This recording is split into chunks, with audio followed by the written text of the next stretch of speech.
Welcome to Conversations with CISOs, security leaders, and technology executives, where we sit down with the leaders shaping cybersecurity and enterprise technology. Today I'm joined by Kenneth Foster to discuss Build, Buy, or Partner, making better security capability decisions. Ken, thank you for taking the time to join me today. To get us started, could you introduce yourself and tell us a little bit about your background and your current role? Yeah, so Ken Foster, I've been in the technology space for a little over 30 years.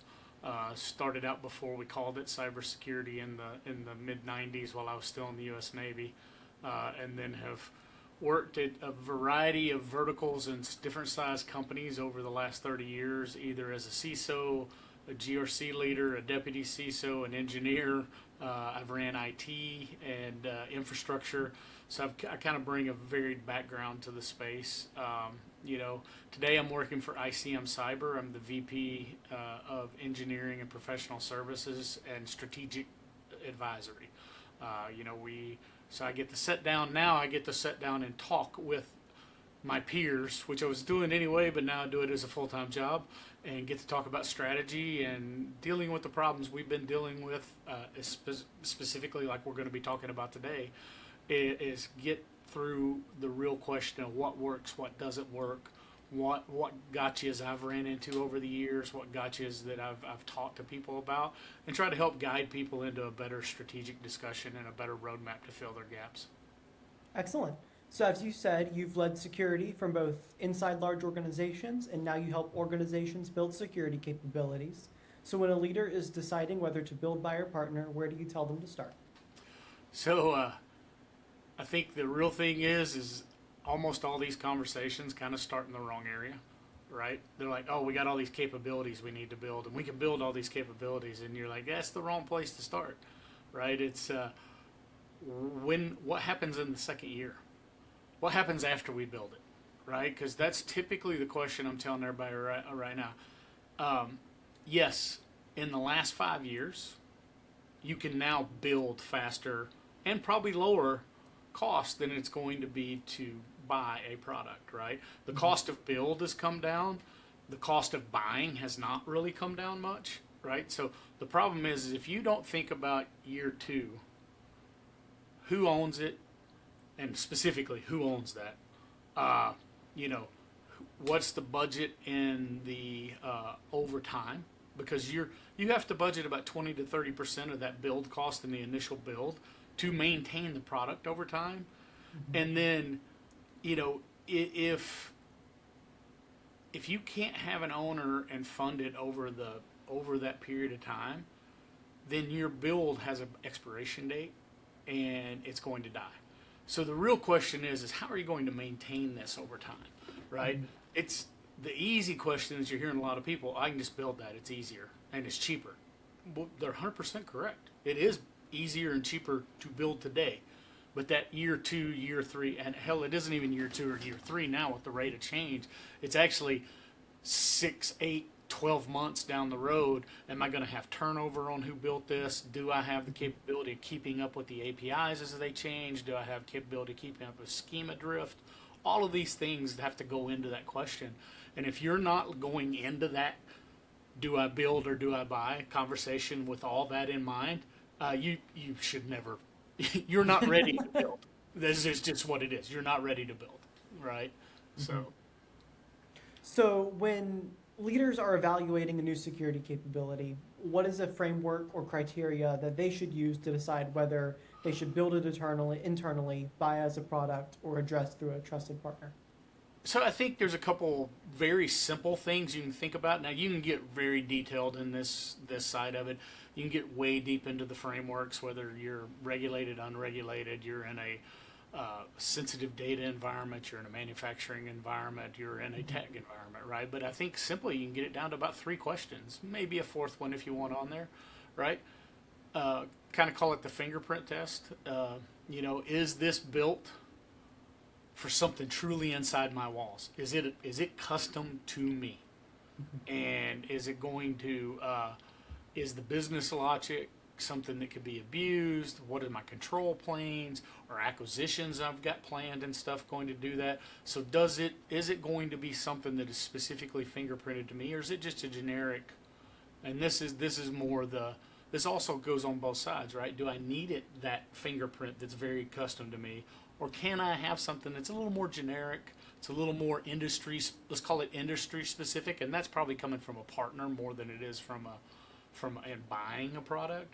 But if I'm building or having a partner build it for me, how custom is this to my environment, right? So that's probably the first thing you want to have a conversation about, and go, are you paying a premium to reinvent something that's pretty much a commodity now, right? I'm going to use data tagging and classification as a great example, right? There's a ton of people who are doing that now. I consider that a commodity thing. Can I build it internally with today's AI tools and coding? Absolutely. Question is what, again, you got to go back to that first question. Yes, I can initially build it cheaper than buying, but do I have the capability to keep it maintained over time? And am I going to lose that talent at some part? And as things change, can I keep up on that process? Can I keep it moving forward and keep it running operationally and not broke? I heard a great line one time is don't fall in love with the agent you built today, because more than likely within 12 months it'll be quietly broken or completely non-functional. So you have to be willing to give your baby up, right? and move forward. Kind of test two is who owns the tempo of change. Is it you that wants to control the change, or are you buying a product that's going to change rapidly, and can you survive that change, right? Because we've all been, especially if you're using a shared SaaS model, right, where the underlying infrastructure is going to get updated at a regular pace and you don't control that. Have you built so much custom stuff in or had so much custom tweaking that when that change happens, it's either going to break your product or your environment, or you're left vulnerable because you can't move forward because of that, and you're having to ask for exceptions to keep yourself on an old version. We've been all going through that for years on that shared SaaS model. So it's the same thing as you're building and buying this, right? Is how are we going to control the update pace, and how prepared are we to keep up with the pace of today on how fast we need to keep it up to date and keep it moving. And then the simpler one is who gets called at 2 a.m. Who's taking that call? Right, depending on what gets broken, who's is it in some way? Are we staffed internally to take that call and to be able to fix it in that quick? Is our partner staffed to do that? And that's always a question you should be asking your vendors if you're buying it. Is if I have a major problem at 2 a.m. in the morning, who do I contact? Who is my points of contact? So you're not really getting away from that basic argument about owning a product. Is who gets that phone call? And then, I think the other thing is then what's your motive? Why did we build this? Because procurement takes 9 months, that's probably not the right answer. Or a vendor won't return our calls, or we think we're smarter than the vendor. Those are all things that happen sometimes when we're like, we'll just build it. These people don't understand us, and we'll just build it. I would argue anytime you have a conversation with a partner or a vendor, or your internal teams that have to support each other, and they go, we'll just build it because nobody understands what we're doing. One, I would argue you're not clear in your expectations and your requirements. You're not doing a good job of building out use cases. You're not doing a great job of laying out what are your must-haves, not setting expectations and deliverable timelines correctly. And then let's be honest, in any enterprise, any larger company, there's going to be so many internal politics and internal got-yous on this. You not only if you're building it yourself, or you're having a partner help you, or you're buying a product. I've seen so many products that get bad reps with companies. Has nothing to do with the product. It has to do with that, just what I went back to. Nobody being very clear about what the motive is, why they're doing it. They haven't cleared it with all the other internal pieces that are going to all have to get together, right, to mesh that stuff together. Like if You're relying on the identity team that doesn't belong to security. You're relying on the network access team that may not be part of security. You're reliant on a business application team, an HR team, all across the board. Everybody has to be together. Same thing has to happen if you're building. So those relationships really matter, and I think there's been a lot of product that has gotten bad names, not because the product doesn't work. Now, they're definitely product that gets oversold, or the capability, especially in today's world, right? We've got a lot of things on the market that their marketing has outrun their capabilities or their roadmap greatly. But there's also on the other side of it, if I'm the CISO and my team, are we clear? Have we been clear in communicating our expectations on what we expect this thing to deliver at the end? And again, this is a broad problem in the AI world right now. Everybody wants to use AI or has been told they have to be using AI, but normally one of my questions to them is, what do you expect it to do? And rarely do I get a good answer. I get, we don't know yet. We're just gonna see what happens. We need to put it on the website. We're gonna put it on the website, or internally, it's like we're gonna throw out a bunch of stuff to people and see if somebody builds something really cool. But if there's no clear expectations and no clear outcomes for that, to me, it's just churn. That now not only is the business churning, the security teams are churning, your infrastructure teams are churning. It's just this massive amount of churn for very, very little return on investment, because nobody actually knows what they want it to do. Mm-hmm. And then we're still pretty immature in this agent world of today, and understanding what the agents are actually capable of, what it really takes to maintain that infrastructure. And then the big gotcha today is how much does it actually cost to run it? Whether I'm running it on a partner or a vendor's environment, or if I'm running it on my own internal environment, what's the actual cost of this? Tokenomics tokenomics has become a real surprise for a lot of people. So to piggyback on the being clear from a security side about what capabilities you require, where have you seen, both from your previous experience in security and now from the vendor side, where do people tend to be least clear when they're making these decisions? So I think there's a real hard conversation to have sometimes when you're talking with teams and they've got a pie in the sky. We want all these things, and you go, okay, well, there may be 5 technologies, may even be 10 or more, that do the basic things you want to. The real trick is sitting down and asking the deeper questions. If this, then, right? If you want to move data from point A to point B, and you want all these rule sets around it, and what's the feedback loop on it? What's the reporting? How are you going to govern it? How are you going to make sure it's doing the right thing? How are you going to govern change management? How are you going to understand how your identities? Are you prepared for the drift that is going to happen, not only in your schema, in your environment, if you're connecting to external APIs or using MCP servers? What is going to happen as those drift over time? I mean, we all know every API changes eventually, right? They're going to have changes as they move. And if you're not in the weeds asking those questions and prepared, you should go into a meeting with your team if you're building, your partner if they're helping you, or the product that you're buying, and whether that's through the product, it's the OEM itself, or through a partner that you're buying through. You should work with them, and they should be working with you, especially. That's my point of view with the partners, is they should be working with you to develop what good looks like. What is success? If we're going to do it, and you should always do a POV, right? No offense to any OEM on the market, but I've heard, it only takes 2 hours to set it up and get it running so many times, and then it never runs. It takes months of work to get it. And most of them also don't understand, a lot of times for me to do a POV, especially if it requires identity access, it requires network access, it requires data access, that's the same as me buying it from an internal process when I'm sitting on the customer side. So I need to be able, going into it, and understand this is not going to be a 3-hour flip a switch, I'm going to start sending you data and you're going to do all this magic stuff for me. So we need to be honest and transparent on both sides.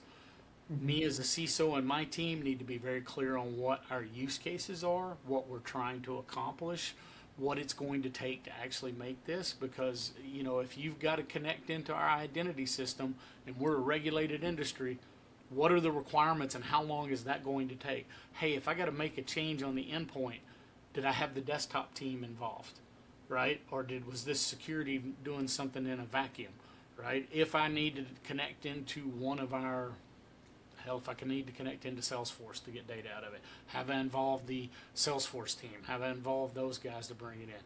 I may have to get legal involved. Definitely going to have to get legal involved, but I'm going to have to get legal involved. I'm going to have all these people involved. Is everybody clear on what we're trying to accomplish? There's so many times that this thing goes sideways because none of that was discussed in the initial thing. And I put that on both sides.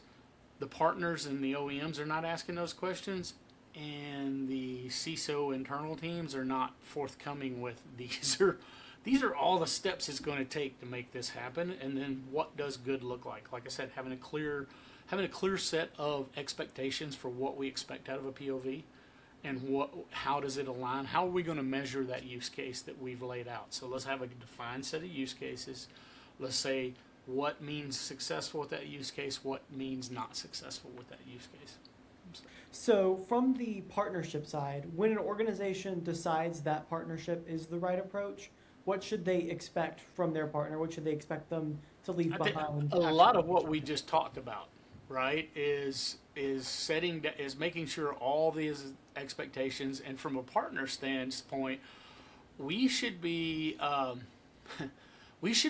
you the questions that you didn't ask, because then hopefully as a partner, they've seen enough of these implementations and enough different customers and enough in your vertical or your thing. Everybody's going to be a little unique, right? That's the one thing about big companies or even small companies.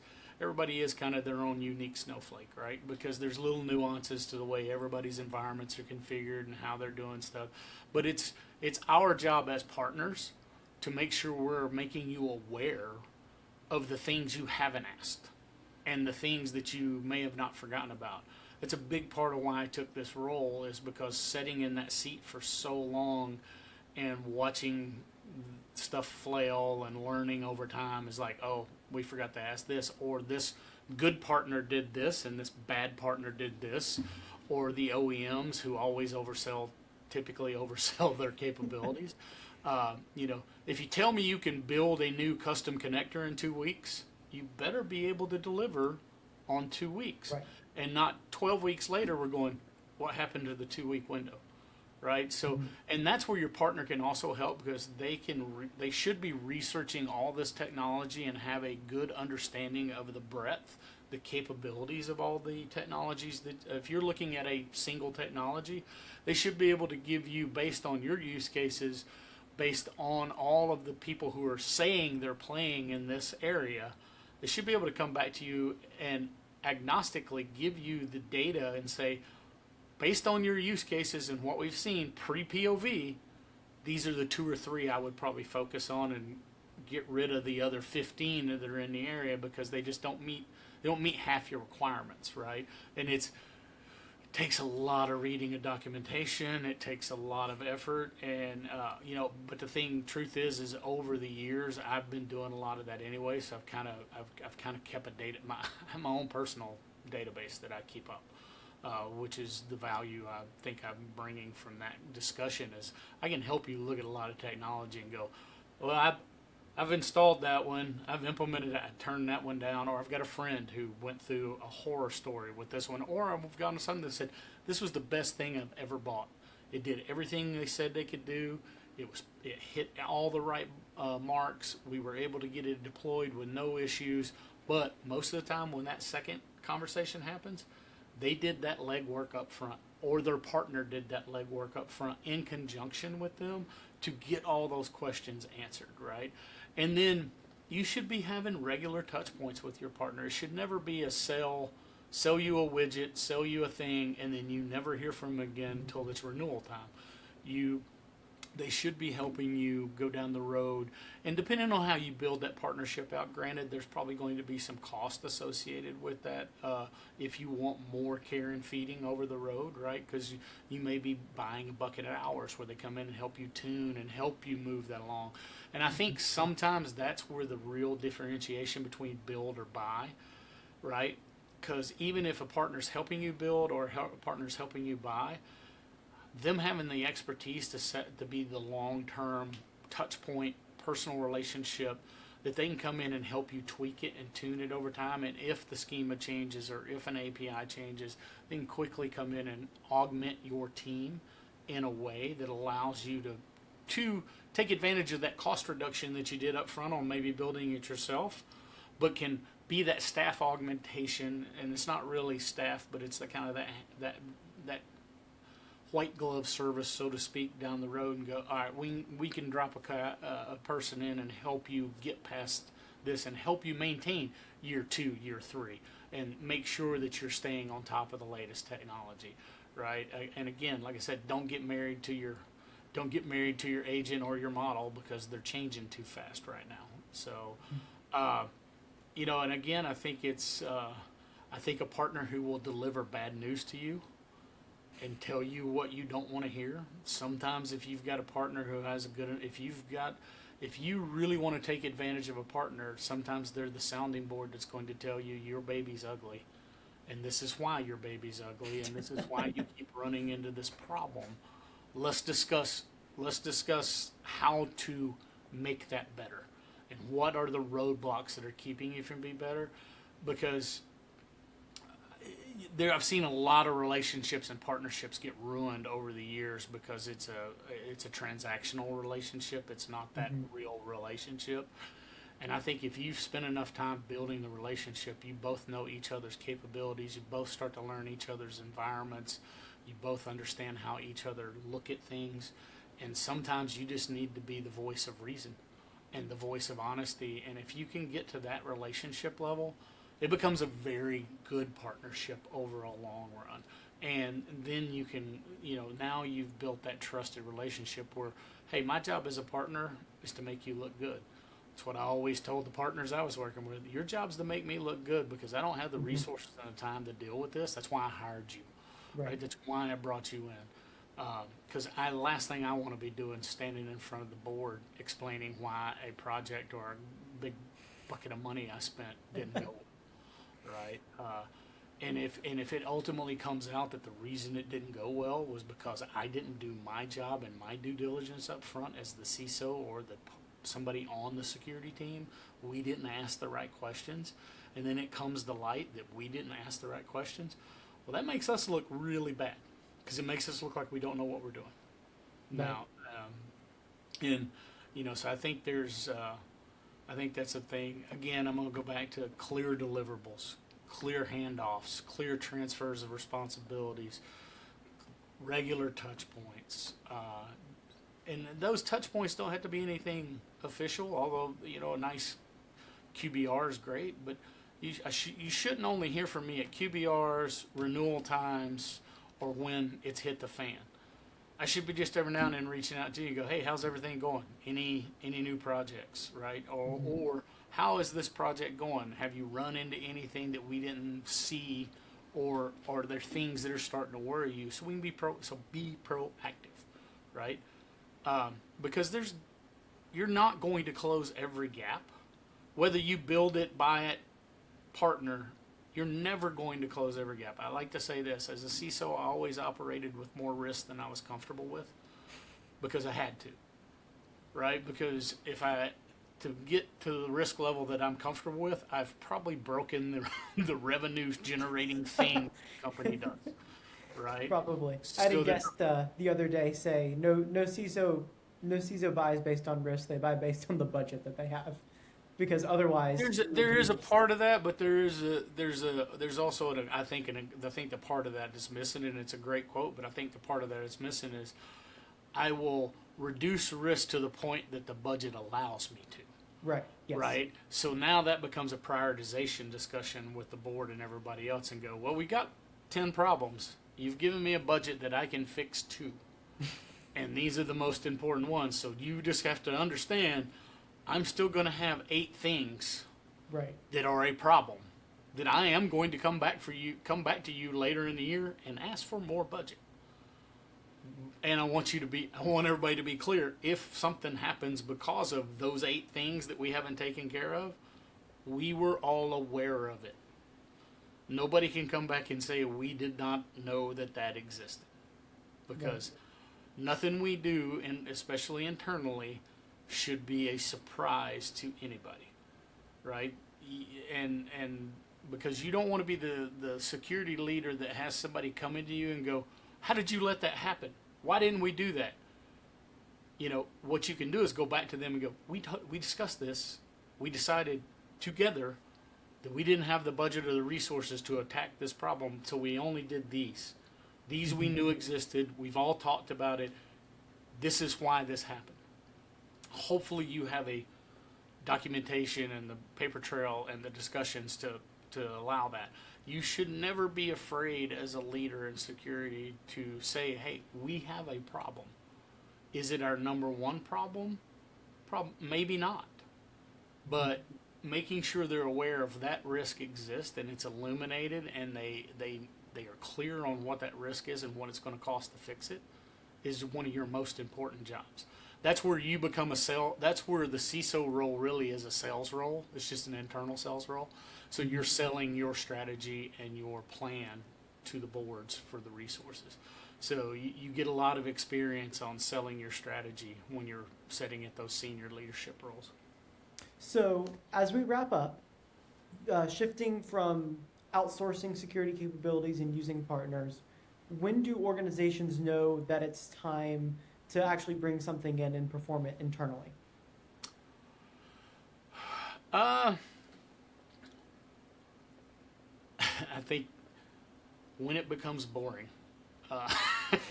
right? When it's gotten to a run rate that there's not a great change of, there's not a great rate of change.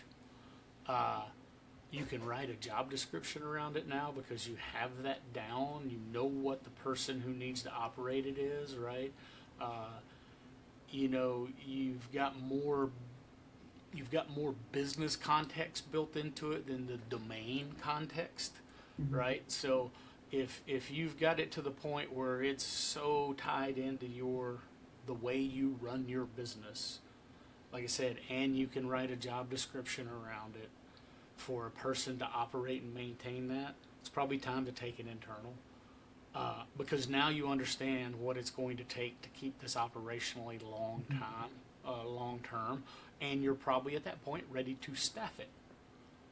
And as you know, we all hear in our world, right, AI is going to change the way we hear AI is going to eliminate positions. Realistically, it's just going to change what those positions do. So as we maybe get agents to do what we expect them to do, and we get them operational, now we have maybe an extra body or two that is not fully focusing on that thing all day. We can now say, hey, now you pick up this thing we've built. You're now going to be the person responsible for it, operating the thing we built and keeping it up to date. So what you're doing, a couple things. You're upskilling your staff. You're giving them a reason to stay with you and grow within your company. 2, you're increasing your capabilities, because as you automate, as you build agents to take things, you're now able to keep upskilling your staff and moving them into more important roles within the company that is very contextually driven for your business. And when you get to a really contextual driven security tooling and security processes, you become so much more effective, right? Because now you're able to build much better, tighter alerting that has less false positives, that are very accurate, that you can then build automated IR around. You can build automated things around it because you know how that thing works in your environment. You know what the context is around it. And, you know, that's the stuff that I think is most important, right? And cost typically is not the right reason, right? If you think it's cheaper, if you're just trying to bring it internal from a partner because it's going to be cheaper, That's the wrong approach. Just all that other stuff is the right approach, right? Do I truly have a program built around this that my internal team can handle, and do I have the resources to assign to this full time and to keep up with? That's one of the things I would say. That's the biggest things I would say. Again, it's when it's predictable, when it becomes and that's why I said when it's boring. It's predictable. You know what the outcomes are going to go. You know how things are going to change over time. That's when it's probably time to move it internal. All right. As long as you have that budget to bring that staff on. So I did want to actually ask one last question. Looking back across your career, what is one security capability that you think too many organizations try to build themselves when they really shouldn't?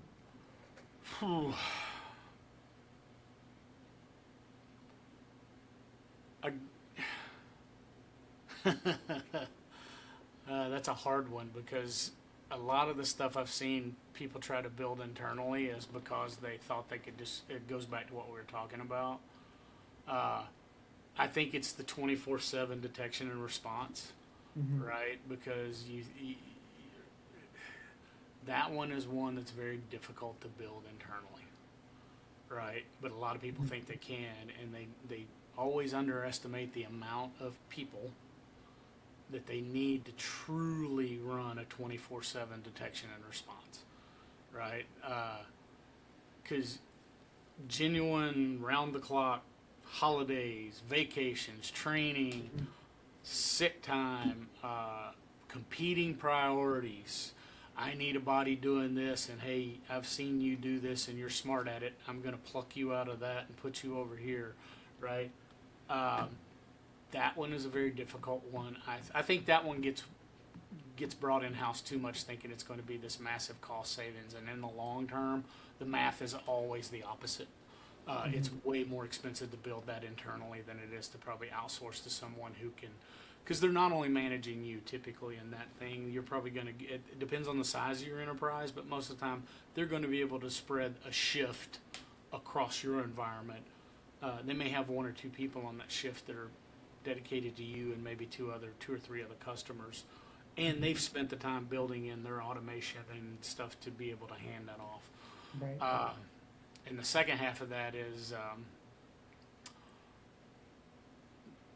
the outsource is your incident response command. Not that you shouldn't outsource and bring in really good talent at IR, but the decision layer of incident response, that should almost always be in-house, not outsourced.